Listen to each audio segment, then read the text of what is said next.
Welcome to my channel. मैं मोहम्मद मुदस्सिर आलम आप सबका एक और एक्सक्लूसिव वीडियो में स्वागत करता हूं, इस्तकबाल करता हूं, खैर मकदम करता हूं।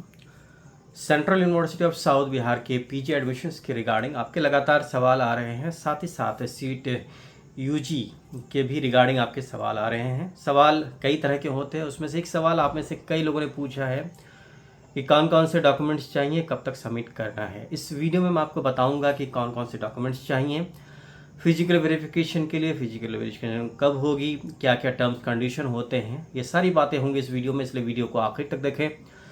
इसे लाइक करें, दूसरों से शेयर करें, चैनल पर नए हैं तो इसे सब्सक्राइब करें और बेल के आइकन को ज़रूर दबाएं ताकि आप कोई भी लेटेस्ट अपडेट मिस न कर जाए। जैसा कि आप सबको पता है, वो लोग जिन लोगों ने central university of south Bihar के पीजी प्रोग्राम्स के लिए रजिस्ट्रेशन करवाया था, यूनिवर्सिटी ने फर्स्ट एडमिशन लिस्ट जारी कर दिया है। साथ ही साथ यूनिवर्सिटी ने सेकंड कट ऑफ भी जारी किया था 23 जून को, और जिन लोगों का भी कट ऑफ क्लियर हो रहा है उन्हें 29 जून 2026 तक दिया गया है डेट फ़ी पेमेंट करने का। पेमेंट लिंक ओपन हो चुकी होगी, अगर नहीं हुई है तो आप एडमिशन हेल्प डेस्क पर ईमेल करें। वो लोग जो एलिजिबिलिटी क्राइटेरिया फुलफिल नहीं करते हैं उनके लिए लिंक नहीं आएगी। तो कौन कौन से डॉक्यूमेंट्स चाहिए, डॉक्यूमेंट्स को लेकर आप काफ़ी परेशान हैं, तरह तरह के सवाल पूछ रहे हैं। देखिए, डॉक्यूमेंट्स अगर बात करें पीजी की, तो पीजी की लिस्ट आई थी, एनेक्चर जो दिया गया था, एनेक्चर 5 जो कि एडमिशन नोटिफिकेशन आई थी फर्स्ट टाइम, मैंने पहली बार, उसमें कई एनेक्चर दिए गए थे। एनेक्चर 5 यूनिवर्सिटी की वेबसाइट पर भी अपलोडेड है, उसमें डॉक्यूमेंट्स की लिस्ट है। उसमें पहली लिस्ट में पहला जो नाम है, सेकेंडरी स्कूल यानी क्लास 10th की मार्कशीट और प्रोविजनल डिग्री सर्टिफिकेट या डिग्री सर्टिफिकेट जो भी होता है, जो भी जिस बोर्ड से भी आप आए हैं, मार्कशीट के साथ आपको डिग्री मिलती है। ये दोनों डॉक्यूमेंट चाहिए होगा फिजिकल वेरिफिकेशन के टाइम में। इसके बाद 10+2 यानी आईएससी की मार्कशीट और पासिंग सर्टिफिकेट, ये डॉक्यूमेंट्स चाहिए होंगे आपको फिजिकल वेरिफिकेशन के टाइम। इसके अलावा क्योंकि आप पीजी में एडमिशन ले रहे हैं, अगर यूजी की मार्कशीट आ चुकी है और साथ ही साथ सर्टिफिकेट आ चुकी है, तो ये दोनों डॉक्यूमेंट्स आपको देना पड़ेगा।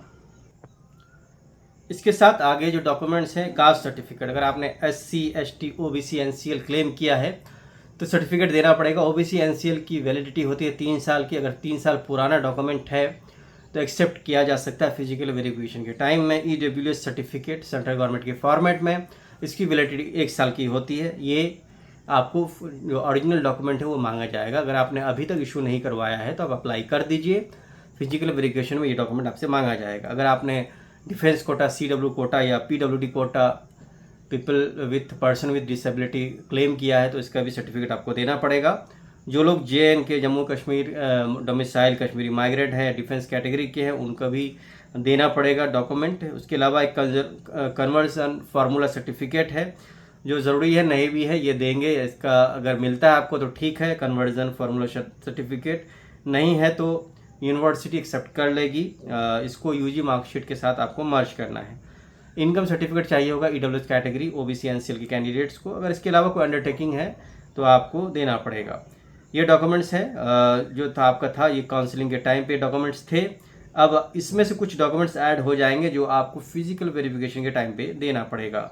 Valid certificate of date of birth, जो कि आपका 10th का सर्टिफिकेट है, उसमें जो डेट ऑफ बर्थ है वो एक्सेप्ट कर लिया जाता है। Valid certificate date of birth के लिए कैरेक्टर सर्टिफिकेट चाहिए होगा, जहाँ से आपने लास्ट पढ़ाई की है, जहाँ पे भी यूजी की पढ़ाई की है उस कॉलेज या यूनिवर्सिटी के जो हेड होंगे उनके तरफ से ये इशू होना चाहिए। माइग्रेशन यानी ट्रांसफर सर्टिफिकेट आपको चाहिए होगा। साथ ही साथ कुछ और मेडिकल फिटनेस सर्टिफिकेट, जो भी गवर्नमेंट हॉस्पिटल आपके घर के आसपास है वहाँ से इशू करवा लीजिए, एक्सेप्ट हो जाएगा। ये कोई बड़ा डॉक्यूमेंट नहीं है, बट गवर्नमेंट सर्टिफाइड डॉक्टर होना चाहिए, उनके लेटर हेड पर ये लिखना चाहिए उन्हें कि आप फिट हैं एडमिशन के लिए, और फिर ये सर्टिफिकेट एक्सेप्ट हो जाएगी। उसके अलावा 5-6 पासपोर्ट साइज फोटोग्राफ चाहिए होगा, इनको आप लेकर आइएगा। बैंक पासबुक है, चेक है, ये ले आइएगा। गैप सर्टिफिकेट, अगर आपने पढ़ाई ब्रेक किया है, सपोज 2026 से पहले लगातार कभी भी आपका गैप रहा है 2025 और 26 के बीच में, या 2024 में लास्ट आपने पढ़ाई की है, 22 में की, उसके बाद कहीं एडमिशन नहीं लिया है, तो गैप सर्टिफिकेट आपको देना पड़ेगा। गैप सर्टिफिकेट कैसे बनता है इसके रिगार्डिंग ऑलरेडी वीडियो अपलोडेड है, और इसके रिगार्डिंग कुछ और जानकारी मैं आगे के वीडियोज़ में दूंगा।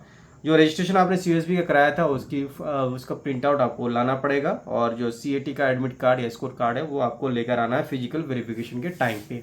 अब बात आती है कि फिजिकल वेरिफिकेशन कब होगा। जैसा कि यूनिवर्सिटी का एडमिशन नोटिफिकेशन आया था उसमें फिजिकल वेरिफिकेशन की डेट दी गई थी 15 जुलाई, लेकिन ये हो सकता है इसमें एक्सटेंड भी हो जाए, तो इसलिए आप परेशान ना हो। और इसमें से कोई भी डॉक्यूमेंट अगर आपके पास नहीं है तो यूनिवर्सिटी फिर आपको चांस देती है, आपको बस एक अंडरटेकिंग एप्लीकेशन सबमिट करना पड़ता है कंट्रोल ऑफ एग्जामिनेशन के नाम से, और आपको ये टाइम दिया जाएगा। टाइम ले सकते हैं आप 1-2 महीने का, और 31 अक्टूबर आई थिंक लास्ट डेट होता है डॉक्यूमेंट्स सबमिट करने का। उतने दिनों तक आपको एक्सटेंशन दिया जाएगा, तो आपको परेशान होने की ज़रूरत बिल्कुल नहीं डॉक्यूमेंट्स के रिगार्डिंग। उम्मीद करता हूँ कि इस वीडियो को देखने के बाद जो भी डाउट्स थे आपको डॉक्यूमेंट्स को लेकर काफ़ी हद तक वो डाउट्स दूर हो चुके होंगे। अगर कोई कन्फ्यूज़न है, कोई डाउट है, तो मेरे लाइव सेशंस ज्वाइन कीजिए, कमेंट लिखिए नीचे, मैं कोशिश करूँगा कि आपके सवालों का जवाब दूँ। इस वीडियो में इतना ही, बहुत बहुत शुक्रिया। Please keep on watching my channel.